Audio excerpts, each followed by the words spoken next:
Уважаемые дамы и господа, Ladies and gentlemen, we are beginning a joint press conference.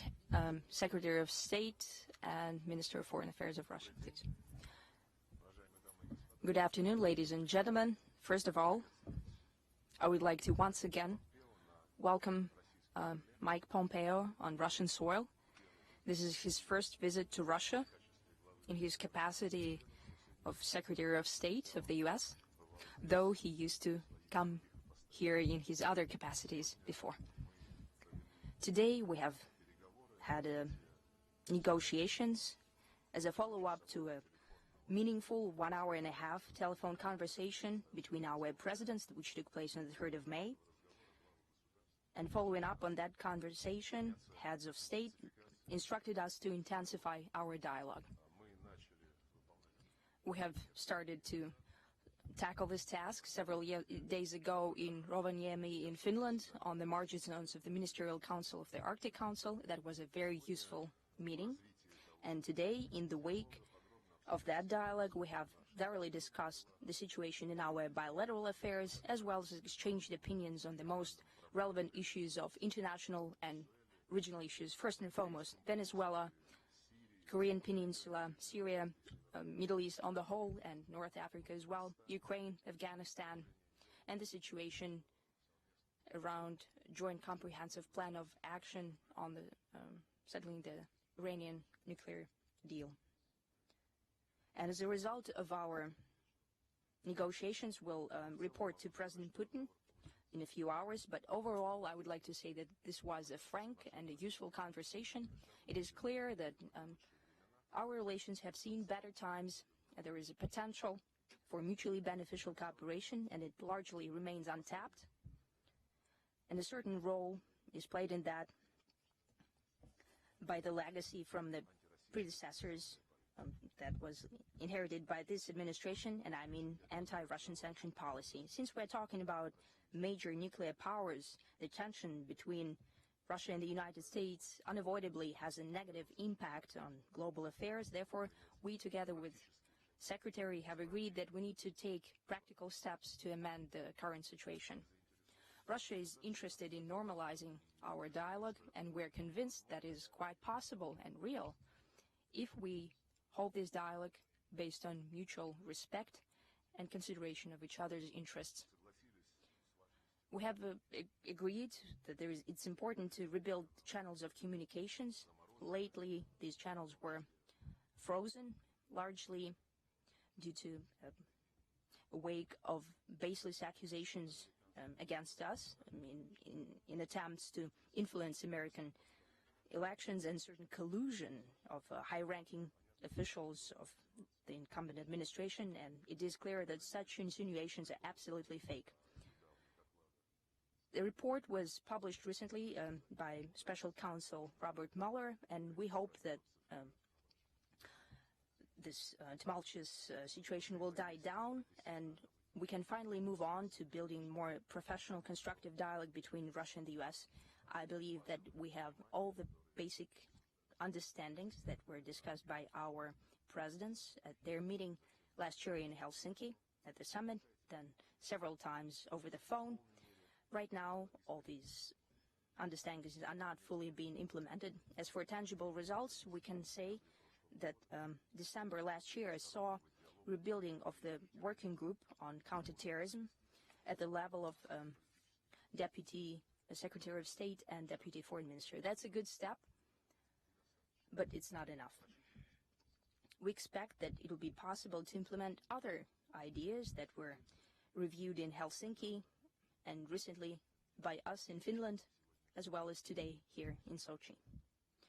First and foremost, I'd like to highlight that it would be useful to create a non-governmental expert council of famous political analysts, ex-military and diplomats, specialists for bilateral relations, and they could have a fresh take, and they could help us decide how to overcome the accumulated mistrust in order to have the right interpretation of each other's actions in military sphere and to prevent arms race.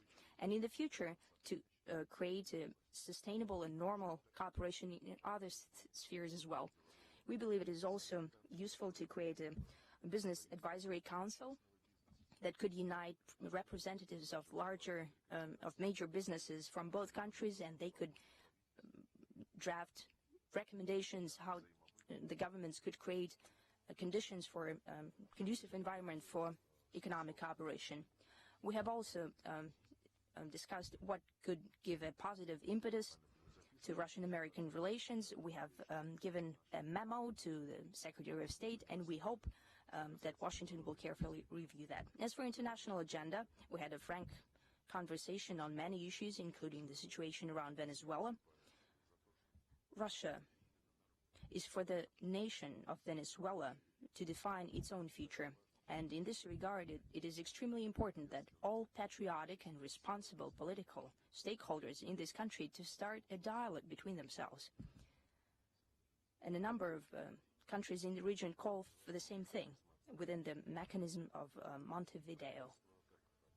The government, as Nicolas Maduro has said, is prepared for such a dialogue. We spoke about Syria and the need to fully implement the resolution 2254. The key clause there is the respect of sovereignty, territorial integrity of the Syrian Arab Republic.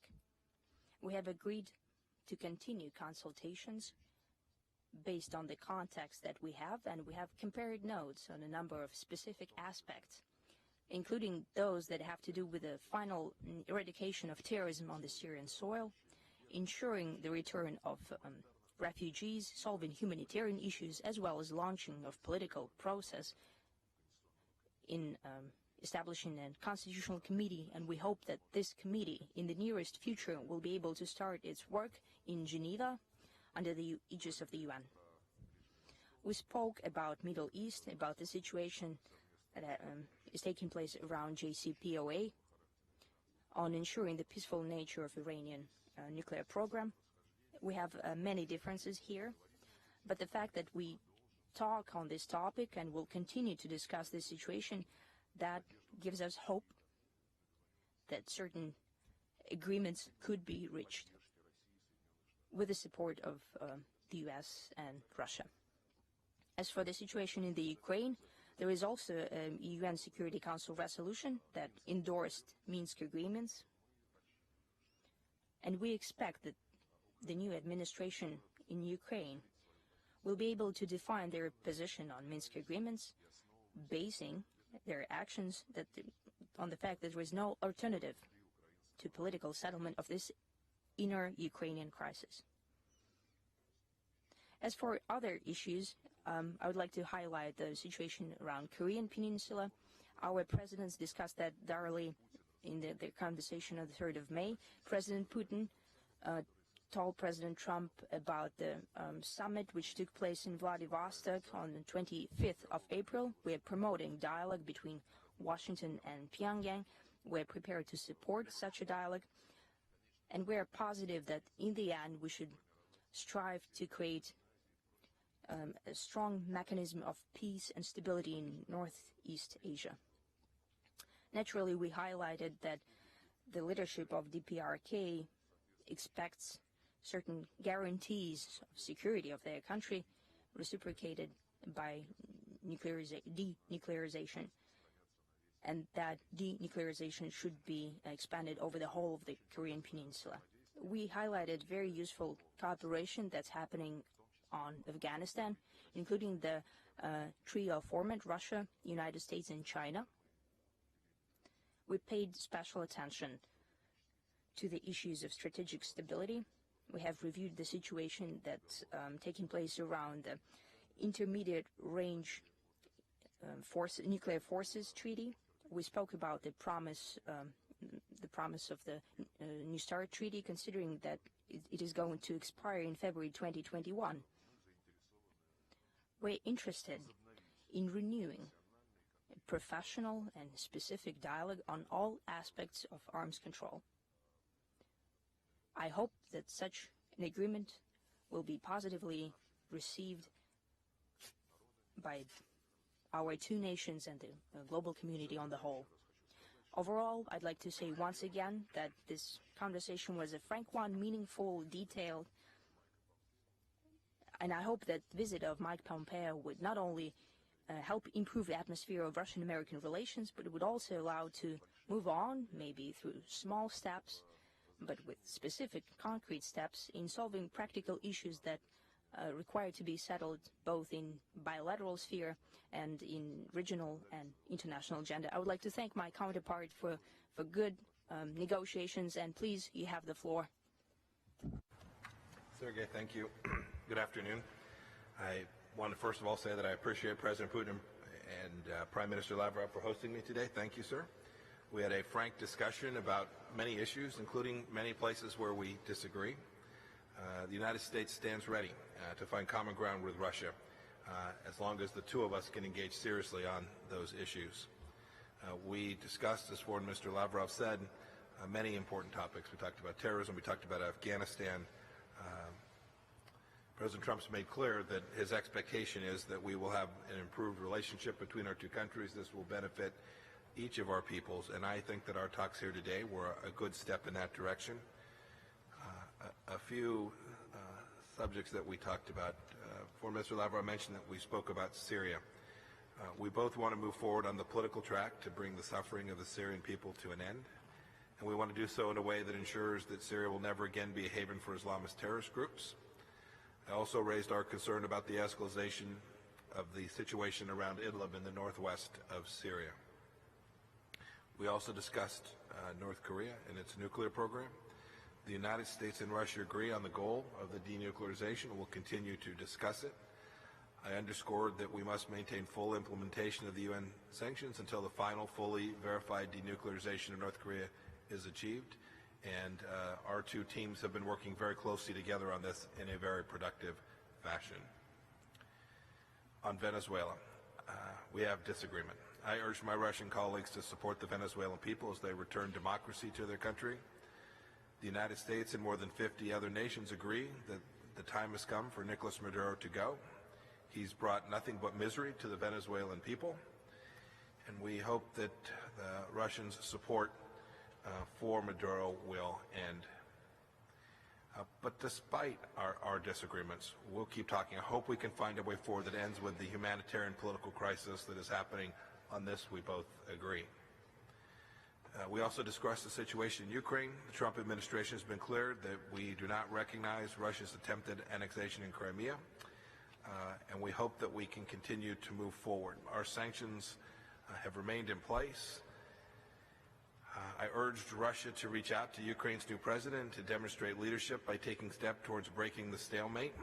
We would in particular welcome the release of the Ukrainian crewmen detained near the Kerch Strait last year, and we talked about implementation and how we might move forward in obtaining a ceasefire in the Donbas region.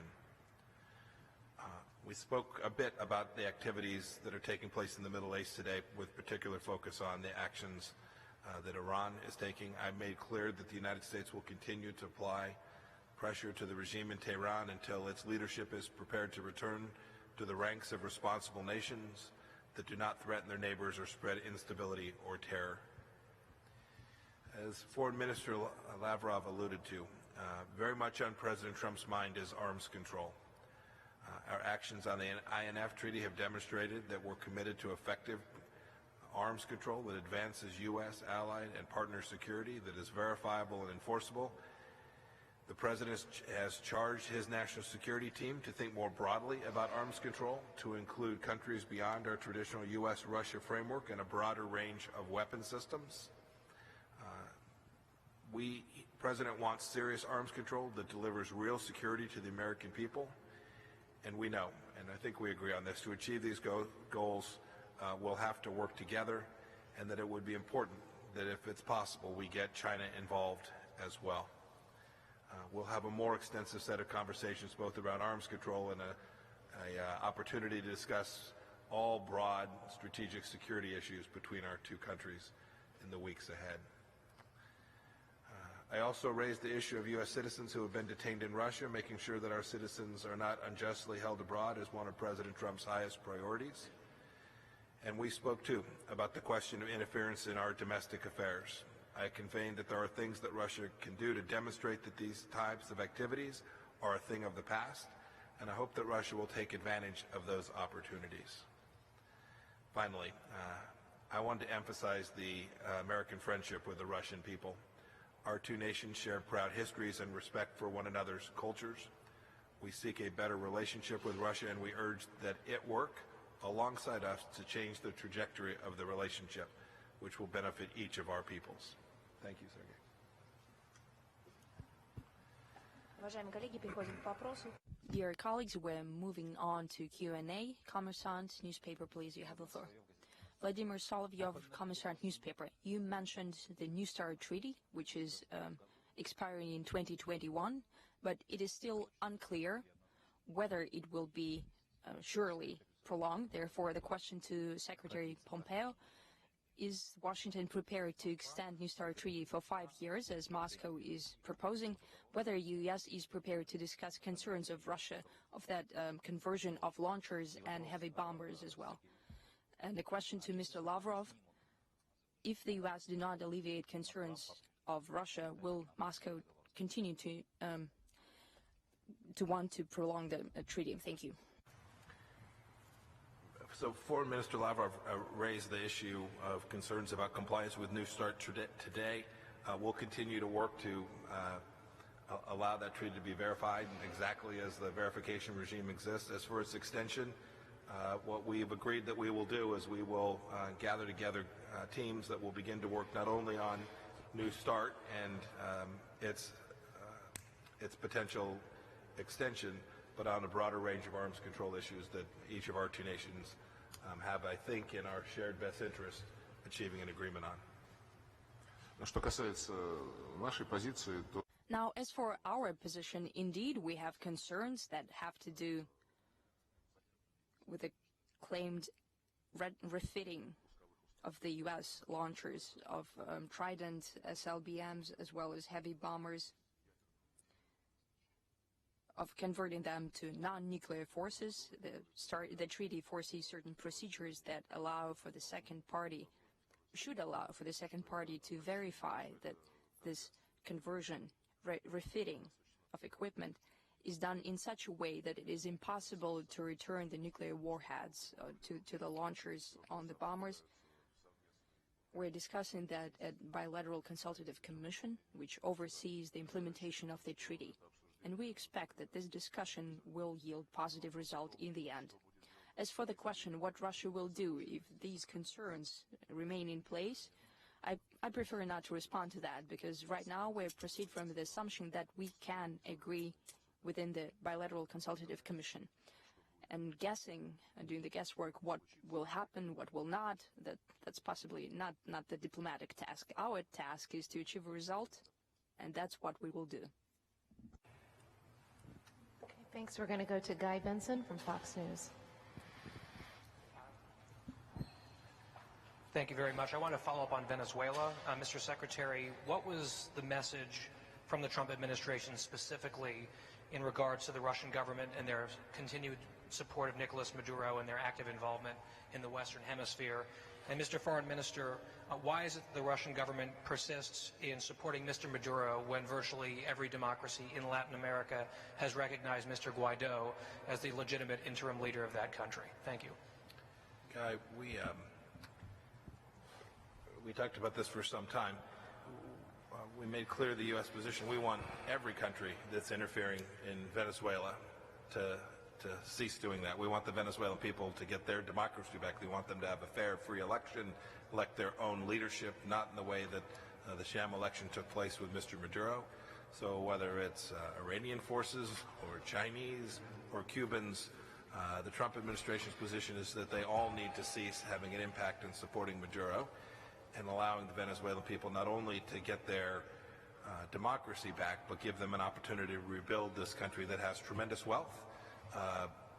There are Russian companies operating there that are successful businesses as well. We want those countries. We want that country to get a chance to rebuild its economy too, so that it isn't dependent on humanitarian assistance from anywhere in the world, but rather they can begin to deliver economic outcomes for themselves.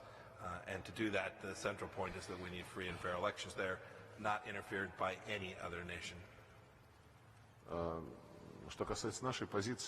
As for our position, and in response to your question, why Russia is taking such a stance in support of dialogue, of viewing all the issues by Venezuelans themselves with no ultimatums and no preconditions.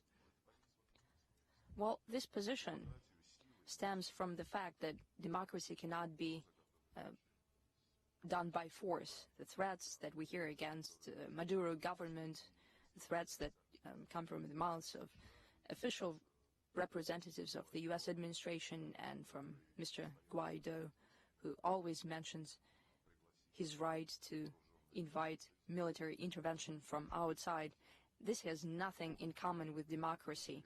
We remember back in 2003, I think that was May, the President of the United States, George W. Bush, on the board of aircraft carrier, declared the democracy in Iraq. We remember 2011, it was declared that the leader of Libya, Muammar Gaddafi, was ousted, and now Libya is a democracy. I don't think I should go into more detail on how the democracy feels itself in Iraq and Libya and other places where such attempts of coup d'etat took place, and it brought nothing good about. Russia 24 channel, please. Thank you. Natalia Galitovka, Russia 24 channel. Question to both ministers about possible personal meeting between President Putin and President Trump. We see contradictory information there. Could you please clarify whether such a meeting will take place? We hear about Osaka, but is it planned, and when and where? A second question to Secretary Pompeo. You just came back from Brussels, where you discussed with your European colleagues the nuclear deal with Iran. Well, the latest news about possible relocation of troops to the Middle East, that sounds concerning. Does it mean that Washington chose a strategy of force against Iran? Are European leaders on board with you on that? Well, naturally, we heard statements by President Trump that he expects to hold a meeting with President Putin, including during the G20 summit in Osaka. We heard a proposal. Well, if we receive such an official invitation, we'll respond positively, and we talked about that today with Michael Pompeo. Let me talk about my conversations in Brussels and then more broadly about United States policy with respect to the Islamic Republic of Iran. So I went to Brussels to share with our European friends the threats and concerns we have about actions that the Iranians are taking or potentially taking. And we wanted to make sure they understood the risks as we saw them, and I shared that with them in some detail. As for our policy, it's been consistent now for the entire Trump administration, and the decision to withdraw from the JCPOA now just over a year ago made clear what our objectives are. We laid them out in May of last year.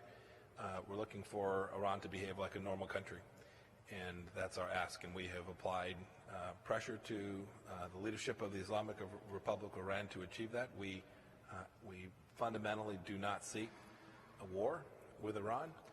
We're looking for the regime to simply stop conducting assassination campaigns throughout Europe, to cease their support of Hezbollah that threatens interests all across the Middle East, their support for the Houthis that are launching missiles into areas where there are Russians and Americans traveling. These missiles could easily kill a Russian or an American.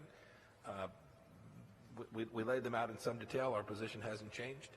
And the movement of troops that you described, I'll leave to the Department of Defense, but we've also made clear to the Iranians that if American interests are attacked, we will most certainly respond in an appropriate fashion.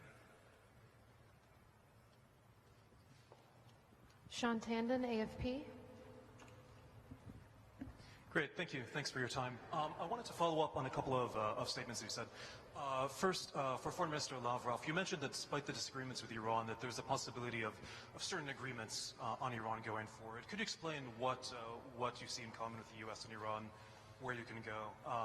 Secretary Pompeo, if I could ask you about the mysterious incidents in the UAE regarding the oil tankers.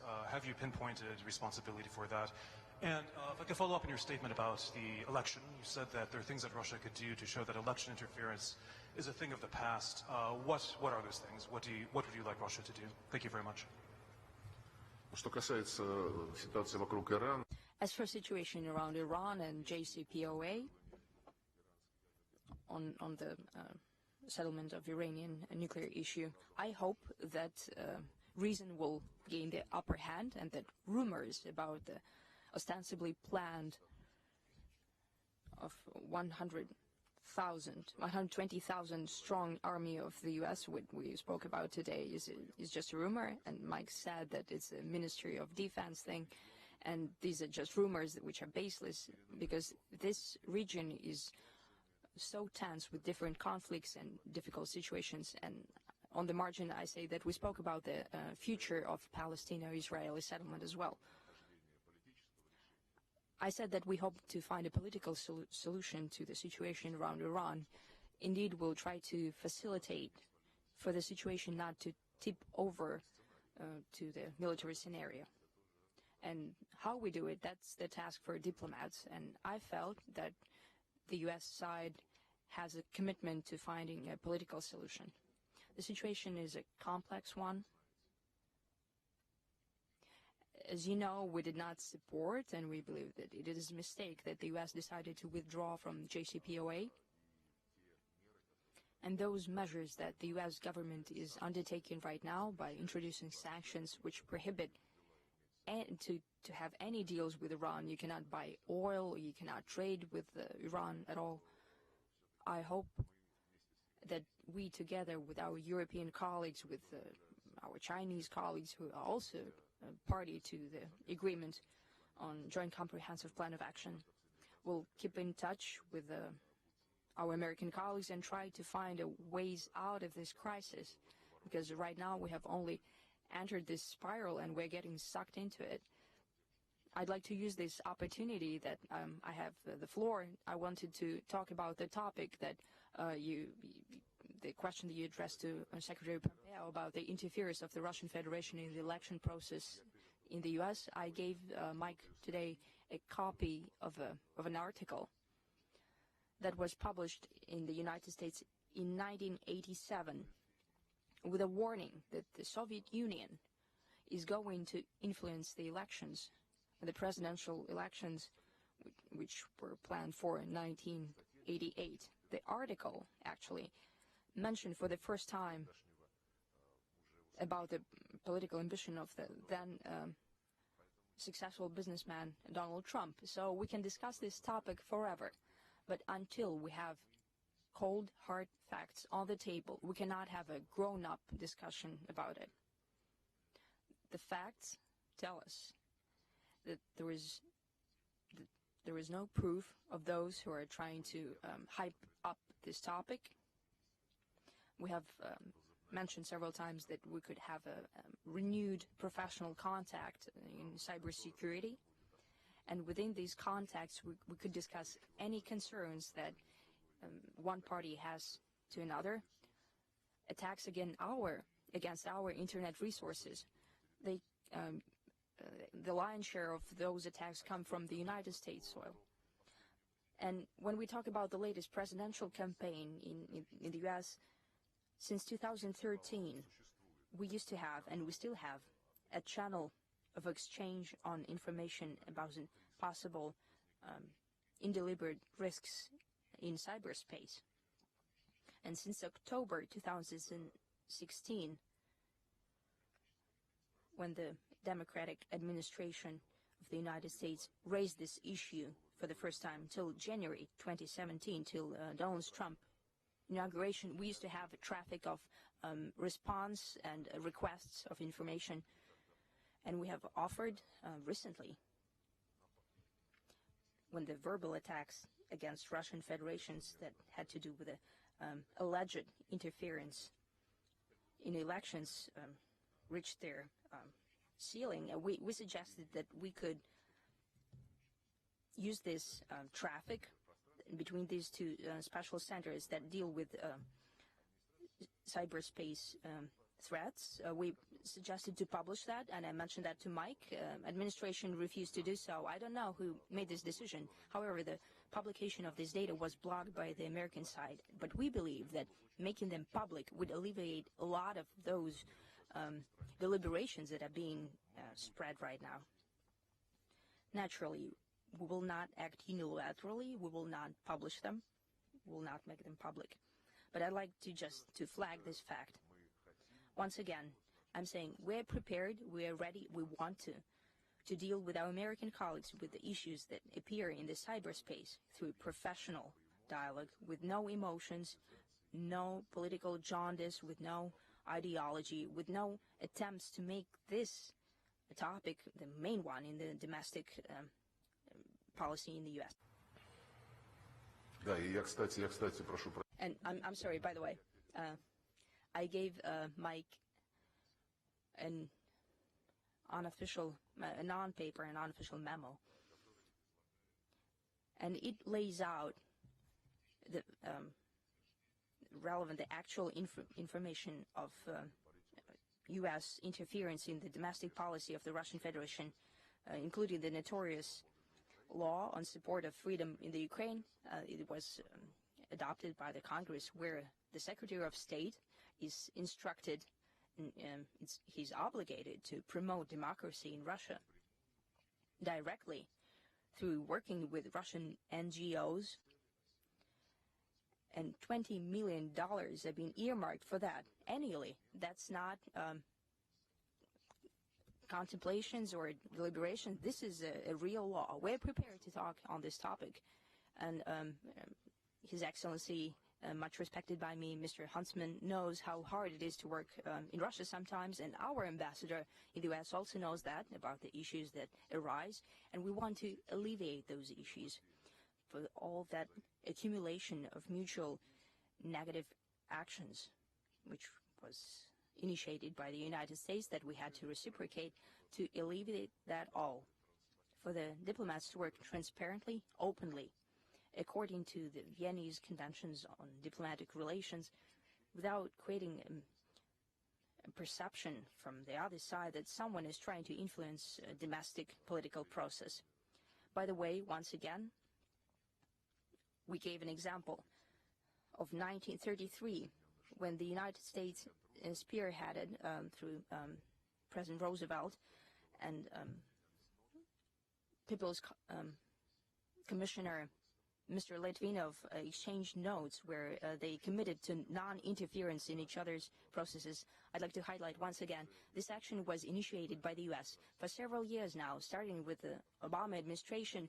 We suggested to our partners to reconfirm that commitment. Right now, they're not prepared for that, so draw your own conclusions. You can see we have some disagreements on this issue. I promise not to go back to history from the early 30s.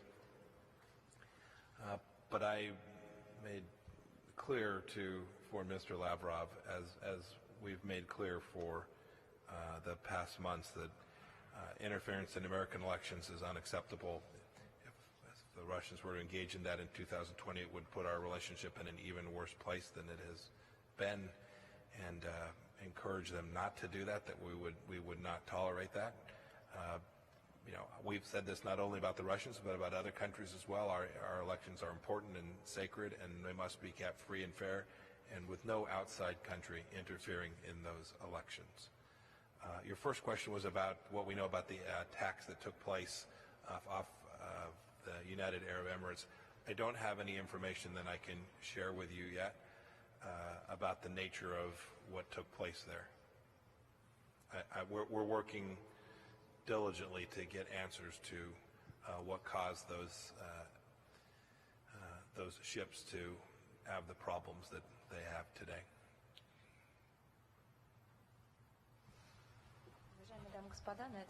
Ladies and gentlemen, that concludes our press conference. Thank you for taking part in it.